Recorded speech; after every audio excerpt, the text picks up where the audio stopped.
It's been a long drive today. We've wound our way around the Italian Riviera, I think that's what it's called, into the French Riviera and past Monaco and Nice, and now we're crawling our way towards Antibes. We're heading for Steve and Pippa's, and we've got about 15 kilometres to go. Right, and after a 6-hour drive, we've arrived at the palace. Is that it there? Yes, it is. No, it's not. No, it's not. It's up around here. What are you doing, Carmel? Jeepers.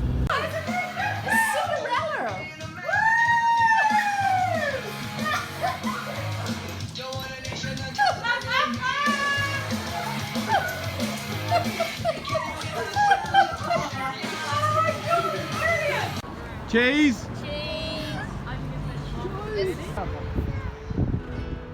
We walked around beautiful Nice with Stephen and Pippa. We took an elevator up a hill and had a great view of the city. Stephen and Pippa used to live on a boat here, so they showed us around. We walked through a market with different types of cheeses and soaps, then walked around part of the old town.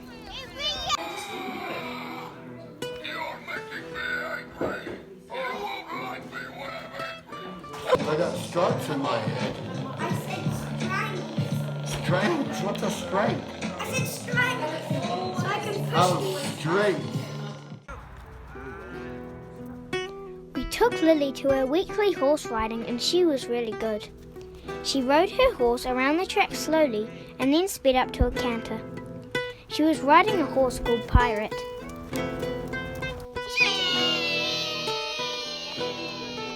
Stephen and Pippa took us on a walk through the forest near their place. Yacht knew the way, so we ran ahead and climbed on top of an old concrete building of some sort. The next day we walked to the Remembrance Day celebrations in the village.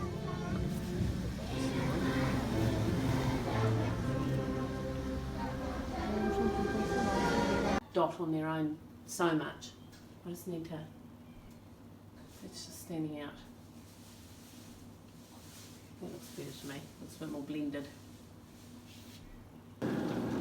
Rightio, well we've just left Stephen and Pippa's after a good 6 nights of fun and catching up, and now we're heading west 350 kilometres to Montpellier, and this will take us back across the same roads that we drove when we left their place last time, and down through La Camargue, and then from there we'll be able to head sort of more straight north on faster roads, we reckon, so we'll see what happens.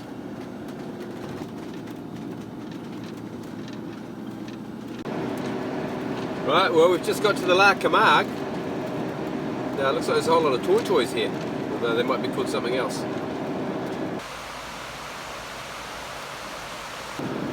We're heading 15 kilometres west of, God, where are we? I don't know. What's this place called? Volcanoes on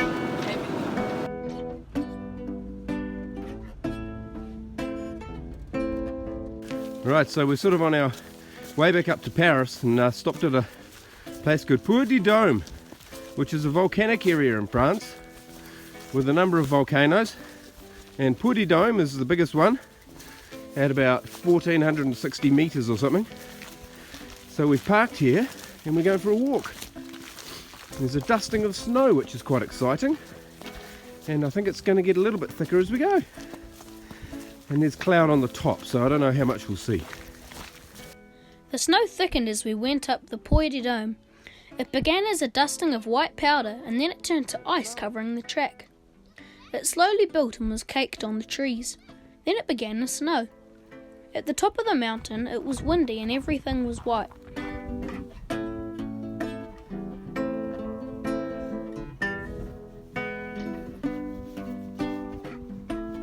Right, so we reached the summit and it's pretty windy and bleak up there, and we just come back down and it's just the clouds parted for us a little bit. Look at that. And we're in a snowfall. Yeah, it's snowing.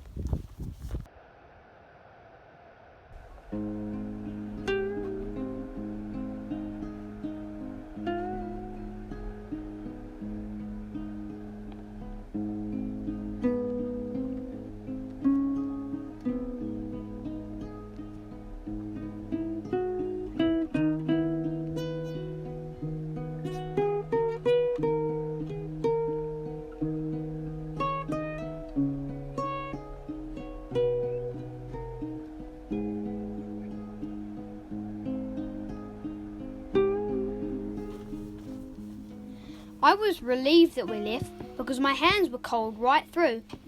It started to snow where we were parked, which was a long way from the summit. After a few more minutes, my hands were a bit warmer, so we left to drive further north. It was nice driving through the falling leaves, but we were getting nearer to the end of our trip. We kept on going past fields of white cows and stopped to let a shepherd move his herd to a new paddock. We're about 160 kilometres south of Paris and just heading to a town called Fontaine for the night. And we've just come across this rather large nuclear power station, pumping out a huge plume of steam into the dark cloud above it. Look at that. Nuclear power is the largest source of electricity in France, with 58 nuclear power stations in the country. France generates 75% of its electricity needs from nuclear energy.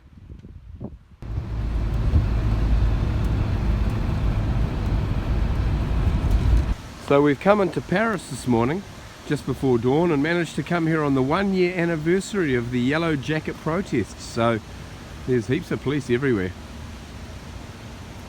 But we feel quite secure. Our kids to look around really. So. While we were walking down the Champs-Élysées, Mum was interviewed about the Yellow Coat protest. We kept walking and there were heaps of police wearing armoured suits. They looked like transformers. The Eiffel Tower is 324 metres tall, the same height as an 81-storey building and the tallest structure in Paris. When completed in 1889, the Eiffel Tower became the tallest man-made structure in the world. In Paris, we walked past a big building called the Madeleine. It had columns all around it and we thought it was very interesting. Look at that one. Yeah, look at that one. We've pretty much got the centre of Paris to ourselves. Somehow we got on past the police cordon. Everything's cordoned off. There's just a heap of policemen around and We'd managed to turn up in Paris on the 1-year anniversary of the Yellow Jacket protesting. The Yellow Jacket protests are driven by the rise in fuel price, fuel tax and the high cost of living in France compared to its EU neighbours. The protesters are also wanting the resignation of the president. There have been over 4,000 casualties, including the leader of the protests, Jerome Rodriguez, losing his right eye. The protest began on the 17th of November 2018 and attracted more than 300,000 people across France, with protesters constructing barricades and blocking roads. The ongoing protests and pressure on the government for changes has resulted in some of the fuel prices being lowered.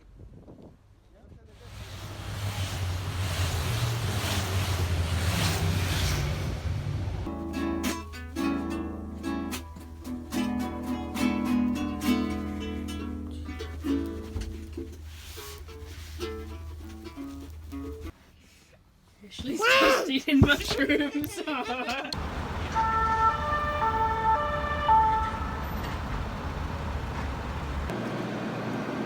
So the great parking spot that we had in Paris last night with our police cordon around us turned into a boy racer hot zone, and we had to leave at about 11 p.m. We drove for a couple of hours north towards Belgium and parked on the side of the road, and this morning we're continuing our drive. Beautiful day up through the old World War I trenches to Saint-Quentin and then on to Ghent.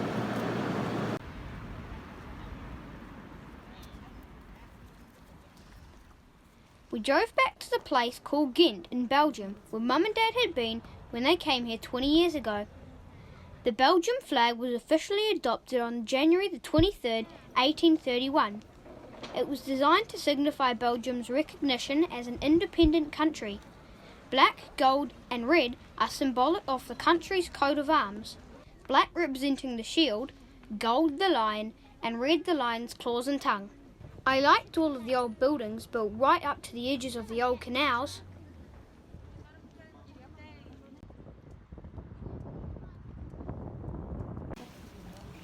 We parked outside the main canal and walked into Bruges. There were heaps of chocolate shops and unique houses. We walked over some canals before going back to the motorhome and driving off to a new place to park.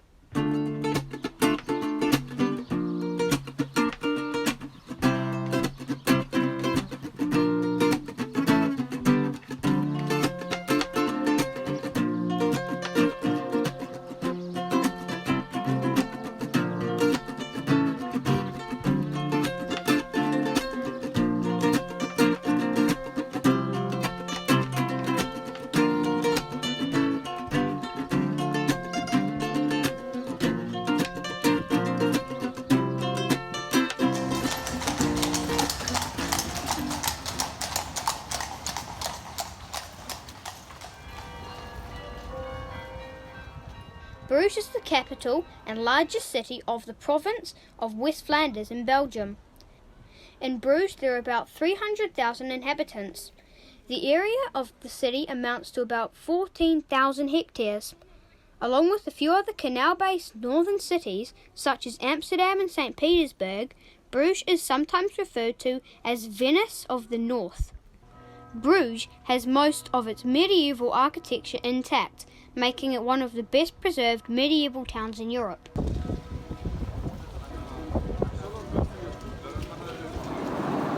So we've just left Bruges and now we're heading to Dunkirk for a bit of a look around. Okay, ready? You can do all the seeds in the middle. 2 and 1, 2, 3, 4.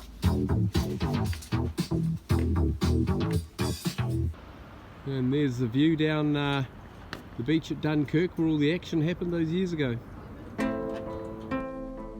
The Dunkirk evacuation, codenamed Operation Dynamo, was the evacuation of Allied soldiers during World War II from the beaches and harbour of Dunkirk in 1940.